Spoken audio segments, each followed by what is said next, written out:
سوال یہ پوچھا گیا ہے کہ کیا حمل ضائع کروایا جا سکتا ہے؟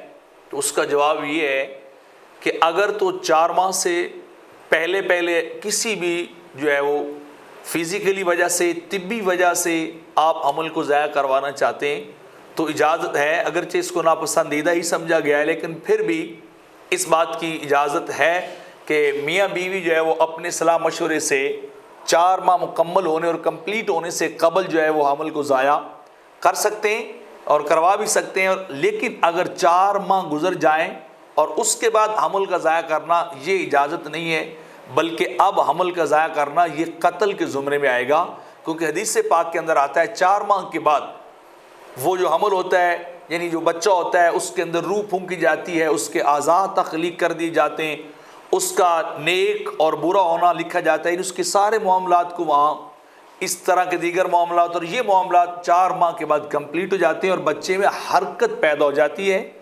تو اس کے بعد یعنی 4 ماہ کے بعد یہ قطعی طور پہ اجازت نہیں ہے. ہاں خدا نخواستہ اگر میڈیکلی کوئی ایسا وہاں پرابلم آ رہا ہے کہ بچہ درست نہیں، تو پھر بھی اللہ کے اوپر چھوڑ دینا چاہیے. اس سے پہلے آپ کروا سکتے ہیں. بعد میں شرعی طور پر اسلامی نقطہ نظر سے کسی کو بھی اجازت نہیں ہے کہ 4 ماہ کے بعد وہ اپنے حمل کو جو ہے وہ ضائع کروائے. نہ باپ کو اجازت ہے، نہ ماں کو، نہ ان دونوں کو اکٹھے. تو لہٰذا اس سے بچنا چاہیے.